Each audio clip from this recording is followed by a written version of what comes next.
आज हम आपको लेकर चलते हैं हिमाचल प्रदेश की खूबसूरत और दुर्गम स्पीति घाटी में, जहां भारतीय सेना ने एक अनोखा और प्रेरणादायक आयोजन किया है। जी हां, बात हो रही है देश के पहले सूर्य ड्रोनाथॉन की, जो 10,500 फीट की ऊंचाई पर आयोजित हुआ। ये सिर्फ एक प्रतियोगिता नहीं, बल्कि भारत के तकनीकी नवाचार और आत्मनिर्भरता की उड़ान का प्रतीक है।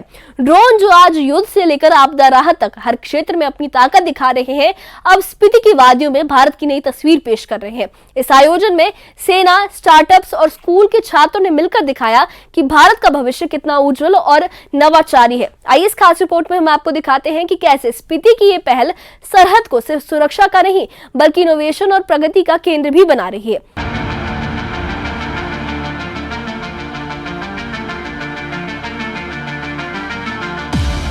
सुमदो हिमाचल प्रदेश में 10,500 फीट की ऊंचाई पर भारतीय सेना ने पहली बार सूर्य ड्रोनाथॉन का आयोजन किया। रूस यूक्रेन युद्ध से लेकर आपदा राहत तक दुनिया ने ड्रोन की अहमियत देखी है। भारत पाकिस्तान के हालिया तनाव में भी पाकिस्तान ने विदेशी ड्रोन का दम दिखाने की कोशिश की। भारत की ड्रोन टेक्नोलॉजी भी काफी उन्नत है और अब इसी तकनीक में भारत अपनी ताकत दिखा रहा है।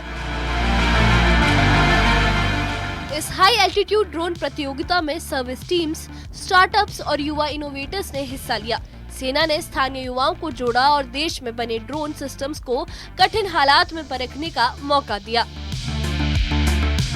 लखनऊ के 10वीं कक्षा के छात्र यज्ञक रघुवंशी और अनिरवन शुक्ला ने भी इसमें भाग लिया। उन्होंने कहा कि पहाड़ों की ऊंचाई पर ड्रोन उड़ाना उनके लिए चुनौती भी था और सीखने का एक बड़ा अवसर भी। उनकी भागीदारी से ये साफ हुआ कि भारत के स्कूल स्तर के छात्र भी तकनीक में तेजी से आगे बढ़ रहे हैं। और कलाम लैब्स बेसिकली एक स्ट्रेटोस्फेरिक एरियल रोबोटिक्स लैब है। हम लोग ऐसे सॉल्यूशंस बनाते हैं स्ट्रेटोस्फीयर के लिए जो कि वहाँ से अर्थ पे ऑपरेट कर सकें। जैसे कि आपके नॉर्मल इक्विपमेंट्स होते हैं जो ड्रोन के, उनमें इतनी कैपेबिलिटी नहीं होती है कि वो वहाँ से ऑपरेट कर पाएँ, वहाँ से ऑपरेट कर पाएँ। सो बेसिकली ऐसे सिस्टम्स डिज़ाइन कर पाना जो कि इतनी लॉन्ग रेंज के हों, इतनी ज़्यादा पावर देनी पड़ती है उसको, एल्गोरिदम्स उसके डिफरेंट होते हैं, तो वो जो सिस्टम्स होते हैं वो हम लोग डिज़ाइन करते हैं और उसकी वजह से ऐसे ड्रोन्स बना पाते हैं जिससे हम 10,000 मीटर के ऊपर उड़ पाते हैं, जहाँ पे कि एनिमी कभी एक्सपेक्ट नहीं करता कि एक ड्रोन उड़ता हुआ आने वाला है। तो जब वहाँ पे हम उड़ते हैं तो हमारा डिटेक्टेबिलिटी बहुत लो होता है, क्योंकि जब हम लोग रेडार्स को ट्यून करते हैं तभी वो हमको डिटेक्ट कर पाते हैं, और जब एक्सपेक्ट नहीं होता तो हम रेडार्स को ट्यून उस तरीके से नहीं करते। लास्ट मंथ ही हम लोग ने इंडिया की हाईएस्ट यूएवी फ्लाइट करी थी अंडर 2 मीटर विंग स्पैन, जो कि यहाँ से ही उड़ी थी।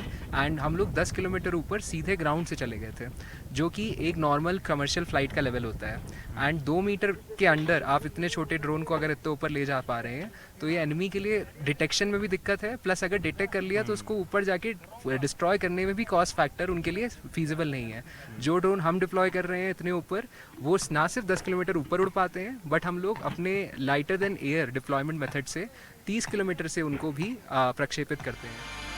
कलाम लैब से जुड़े अहमद फराज और उनकी टीम ने भी अपने मॉडल को पेश किया। अहमद फराज ने कहा कि उनका लक्ष्य ऐसे ड्रोन तैयार करना है जो सिर्फ युद्ध में ही नहीं, बल्कि आपदा राहत और नागरिक जीवन में भी अहम भूमिका निभा सके। उनका मानना है कि आत्मनिर्भर भारत की असली उड़ान इसी तकनीक से होगी। नियर स्पेस यूएवी प्लेटफॉर्म बनाया है।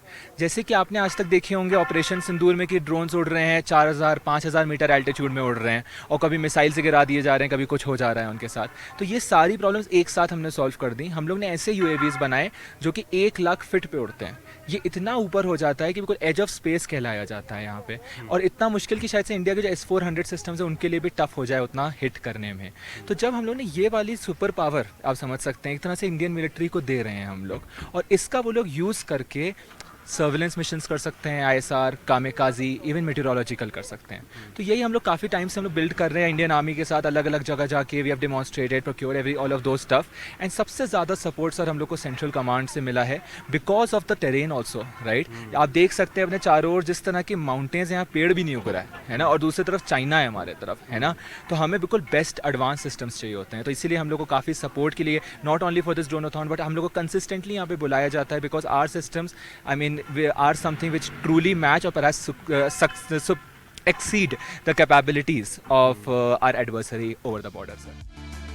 इस आयोजन का फायदा स्थानीय अर्थव्यवस्था को भी मिला। स्पीति घाटी के होम स्टे और पर्यटन गतिविधियों में रौनक बढ़ी। सेना का ये प्रयास सरहद को विकास और अवसर का केंद्र बनाने की दिशा में एक अहम कदम साबित हुआ। इस मौके पर लेफ्टिनेंट जनरल अनिंदित सेन गुप्ता ने भी अपनी बात रखी। उन्होंने कहा कि इस तरह के आयोजन सेना और नागरिकों के बीच की दूरी को कम करते हैं और युवाओं को नवाचार और तकनीक के लिए प्रेरित करते हैं। स्पीति घाटी से उड़ते ड्रोन ने दिखा दिया कि सरहद सिर्फ सुरक्षा का प्रतीक नहीं बल्कि इनोवेशन और आत्मनिर्भर भारत की उड़ान का भी केंद्र बन सकती है। न्यूज़ 18 JKLH के लिए स्पीति से रणवीर सिंह की रिपोर्ट।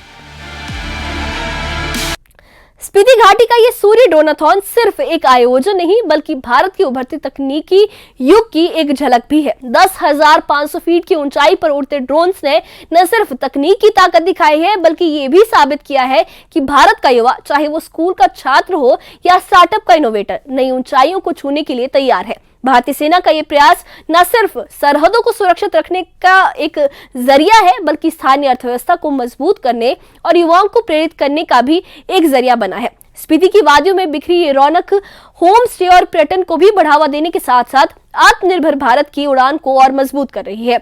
इस पूरे ड्रोनाथॉन में सभी ने देखा कि किस तरीके से जो युवा इनोवेटर्स है वो अपने इनोवेशन से सबको चौंका रहे थे। इस बारे में आपकी क्या राय है, हमें कमेंट बॉक्स में अपनी राय जरूर बताइए और इससे जुड़े अपडेट्स के लिए और ऐसी ही खबरों के लिए हमारे चैनल के साथ बने रहिए। हमारे चैनल को सब्सक्राइब करिए। शुक्रिया।